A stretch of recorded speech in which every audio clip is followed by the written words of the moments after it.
వచ్చాను నాకు నన్ను పిలిచాను. అందరికీ నమస్కారం అండి.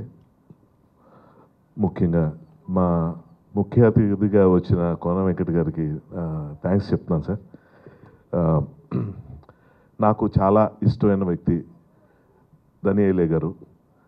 ఆయనకి ఈ సినిమాతో విజయం పుత్రోత్సాహం రెండు కలగని మనస్ఫూర్తి కోరుకుంటున్నాను.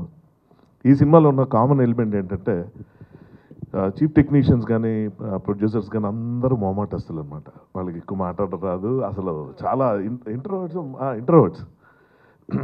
ఈవెన్ తను కూడా ఏదో ఇప్పుడు మాట్లాడేసాడు కానీ అలాంటి ఇంట్రోవర్ట్ అని. బేసిక్ ఏంటంటే అలాంటి వాళ్ళందరూ టీమప్ అయ్యి చేస్తున్న ఈ సినిమా మీద ఈ ట్రైలర్ చూసేదాకా మాత్రం వచ్చే ఒపీనియన్ వేరేగా ఉంటుంది.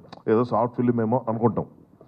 సో ఈ సినిమాకి సంబంధించి ఫస్ట్ నన్ను మహేంద్ర గారు అప్రోచ్ అయ్యి ఈ క్యారెక్టర్ గురించి చెప్తున్నప్పుడు అతని దొరసాన్ని చూసి ఆయన చూసిన తర్వాత ఆ సినిమా అంత సీరియస్గా ఎందుకుందో ఆయన చూసాక అర్థమైంది. ఆయన మరీ సీరియస్గా ఉంటారు. ఏదో సీరియస్ ఫిల్మ్ ఏమో అందులో నెగిటివ్ రోల్ అని చెప్పారు, అది విలన్ అన్నారు. ఓ ఐ థింక్ అసలు చూశారు కదా రక్తపాతం అది ఇది అని. కానీ అంత హ్యూమరస్ ఫిల్మ్ అని మినిమం గెస్ట్ చేయలేకపోయాను. ఆయన చాలా సీరియస్గా ఫేస్ పెట్టుకుని చెప్తుంటే నేను నవ్వటానికి మొహమాట పడ్డాను. ఎందుకంటే అతను సీరియస్ స్టోరీ చెప్తున్నప్పుడు నవ్వకూడదు కదా అని నా ఫీలింగ్. తర్వాత ఎప్పుడో మధ్యలో ఆపేసారి ఇది కామెడీలో ఉందంటే ఇది కామెడీ సార్ అని చెప్పారు. సో చాలా మొదటి దశల్లోనే ఆ క్లారిటీ తెచ్చుకోవడం వల్ల తర్వాత హాయిగా నవ్వుకునే పరిస్థితి వచ్చింది. దెన్ కేమ్ సూర్య.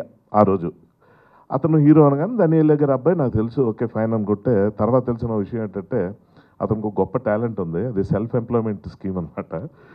యూజువల్గా లాంచ్ అయ్యేటప్పుడు ఏ సినిమా చేద్దాం, ఎలా చేద్దాం, ఎటువంటి కాదు చేద్దాం అని టెన్షన్ ఉంటుంది ఎవరికైనా. ఇప్పుడున్న కాంపిటీషన్లో తను నిలబడాలి, తనకు గుర్తింపు ప్రత్యేకమైన స్థానం సంపాదించుకోవాలంటే ఏం చేయాలన్న ప్లాన్ ఎంత బాగా వేసాడంటే ఈ సినిమాకి స్టోరీ అతనే. ఇది చాలామందికి తెలియదు. అంటే ఇది ప్రత్యేకంగా చెప్పాలి. చెప్పిన తర్వాత నేనే కథ దీనికి అని డైరెక్టర్ చెప్పారనమాట. అతను హీరోనే కథ రాశాడండి. అయితే మొత్తం ఆయనే ఉంటుంది, ఇంకా మాకేముంటుంది అనుకున్నాను. ఈ కథలో ఉన్న ప్రత్యేకత ఏంటంటే ఇది నిజంగా మనస్ఫూర్తిగా అభినందిస్తున్నాను అతన్ని.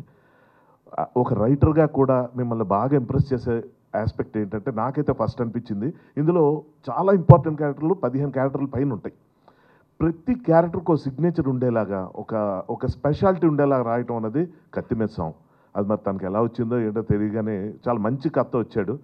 అప్పుడు నేను ఈ సినిమా ప్రొడ్యూసర్స్ అయిన పాయల్ గారు కానీ హితేష్ గారు కానీ రిస్క్ చేయట్లేదు అన్న విషయం నాకు అప్పుడు అర్థమైంది. వాళ్ళు చాలా ప్లాన్డ్గా చాలా మంచి పద్ధతిగా ప్రిపేర్ అయ్యి ఒక మంచి సినిమా చేస్తున్నారనే విషయం నాకు అర్థమైన తర్వాత ఇందులో ఉన్న కాస్టింగ్లో ముఖ్యంగా నేను మా హర్ష గురించి చెప్పాల్సిన విషయం ఏంటంటే తను పొగిడితే నన్ను నేను పొగుడుకున్న ఫీలింగ్ వస్తుంటుంది ఏంటో పేరు వల్ల అనుకుంటా. కానీ ఒక విశ్వరూపం మాత్రం చూడొచ్చు. ఎందుకంటే ఇందులో చాలా సర్ప్రైజ్లు ఉన్నాయి తన పరంగా. ప్రతి క్యారెక్టర్ని బాగా డిజైన్ చేసిన మహేందర్ గారికి ఈ సినిమా ఈ జానర్తో అతనికి మంచి గుర్తింపు రావాలి. ఇందాక మన హర్ష చెప్పినట్టు ఎవరు లాంచ్ చేయాలనుకున్నా ఆయనే ప్రిఫర్ చేయాలని మనస్ఫూర్తి కోరుకుంటున్నాను. మా కృష్ణుడు అలా అందరికీ ప్రత్యేకమైన మసాలి గారు అసలు welcome sir, welcome to Telugu industry. నాకు ఇప్పుడు మీరు చెప్పేదాకా తెలియదు, ఆయన సినిమాలు నేను చాలా చూస్తున్నాను. సో ఇది ఆల్మోస్ట్ భరతనాట్యంతో తెరంగేట్రం అవుతున్నారు తెలుగులో. ఆల్ ద బెస్ట్ అండి, one and all. And Niranjan గారు thanks for your support sir. And man producer గారికి అంత, అండ్ హీరోయిన్ ఈ అమ్మాయి అంటే వీళ్ళ పేర్లు ఇక చాలా పాపులర్ అయిపోయి నెక్స్ట్ నుంచి వాళ్ళ పేర్లు వాళ్ళు చెప్పుకున్న పరిస్థితి రాకుండా ఉండే అంత సక్సెస్ అవుతుందని మనస్ఫూర్తిగా నమ్ముతున్నాను. అండ్ ఆడియన్స్కి ఈ సినిమా మాత్రం ఖచ్చితంగా సూపర్ డూపర్ ఎంటర్టైన్మెంట్ అని మాత్రం నా సైడ్ నుంచి చెప్పగలను.